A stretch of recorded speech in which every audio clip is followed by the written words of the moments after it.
I give an idea, and you agree or disagree with it. You say it's cake or it's not cake. Cake, obviously good. Not cake, bad. How did this start again? Jay told us to do this. Jay asked us if something was cake, yeah. Or we were doing like a this or that thing, and Jay was like, this is just like that show. Is it cake? Yeah, that was it. Evan Bouchard is the most clutch player on the Oilers. Is it cake? I think it's probably cake. It's cake.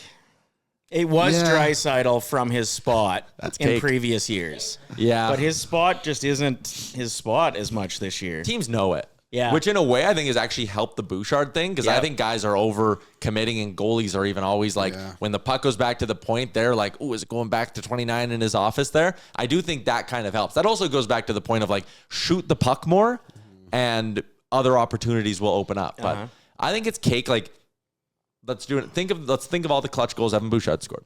LA last year. Vancouver in the playoffs. Vancouver in the playoffs to win that game with 30 seconds to go, and then the OT winner that he banked in off Carson Soucy.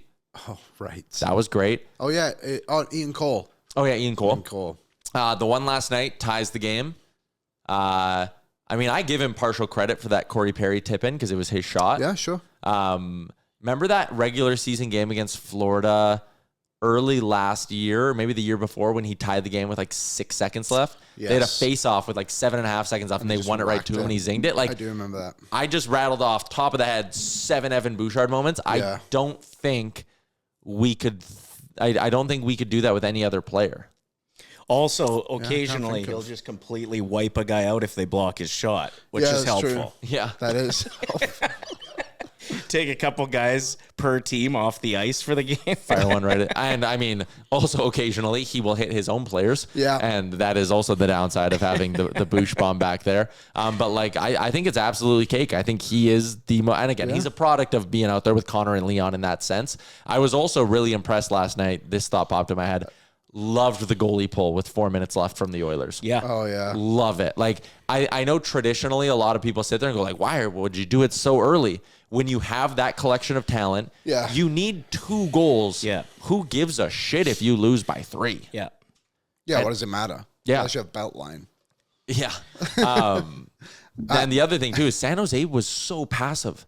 It was 6-on-5, and they got into, like, you They were still playing not to lose. I know, but like it's not like a penalty kill where you have 4 guys and you have to worry about space. If it's 6-on-5, I think you can be aggressive as all hell. Like, they were sitting back way too hard, I thought. Well, and you could tell that they were gassed because they were in their defensive zone the entire game. Like, Celebrini probably should have had an empty net there. Yeah. And as a 19-year-old, you'd think you'd have the legs at the end of the game to win a race, and he couldn't. But that's because the Oilers penned them up in their own zone for so much. Was that Bouch who got back on that too? I Or was it think Ekholm? so, One yeah. of the Might two. be right. Someone pointed out, too, of course, Rye guy, Oil fan, the pass Bouchard gave to McDavid in his 6-point game as well. That's like a clutch play, too. It's not just about goals. Like, how are you passing the puck as well? Yeah, he did. Like a young LeBron. That was also a really big part. Like, again, looking at sort of the X's and O's of things, one of the reasons they were able to dominate the Sharks so bad last night is Edmonton was very quick regrouping. Like, a couple times where San Jose would lop it down the ice and, like, go get a change. Bouchard was back, zipping it, the old 2-line pass that wouldn't have been allowed back in the day, but, like, zipping it to the blue line. They're right back in the offensive zone, and San Jose just never had a chance to catch their breath. Mm-hmm. And the amount of times he keeps it in the offensive zone with like a really nice play, batting it out of the air, making a move on a guy in very limited space. Like, happy to have him on the ice all the time. Next one I got for you guys.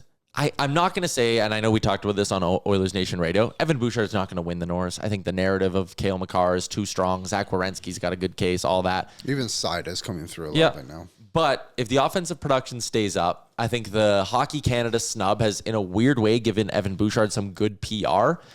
Evan Bouchard to be a top 3 finalist for the Norris. Is it cake? You go ahead, Ryder. Cake. You think he can do it? I mean, if it was right now, he'd do it. And I think a lot of those other candidates are going to be gassing themselves out at the Olympics, and he's going to have his feet up, getting ready for the second or the final stretch of the regular season. That might be a leg up. His odds have improved since the last time we looked. He is now plus 3,000 and the 4th best odds. But somehow Lane Hudson is the 3rd best odds. I feel like that's kind of crazy. Has to be just because so many Habs fans have bet on him, so it's messing with the market. Yeah, well, he's over a point per game player too, to be fair, I suppose. plus 16 on the season. He started pretty solid too. Yeah, I think he'll be a finalist. I don't think he'll win. Probably third. Yeah. I think that's so. So cake. It is cake. All right. You guys are in. I think it's cake too. I think he absolutely could. I think the narrative is starting to pull a little bit. And again, it's in a weird way, like as a result of him being left off of the Olympic team. What's up, Nation citizens? If you enjoyed today's episode of Oilers Nation Every Day, make sure you hit the subscribe button here on our YouTube to not miss any of our content. We got you covered from interviews, insight, analysis, everything you need to stay up to date on everything around the team. Hit that subscribe button so you don't miss a video.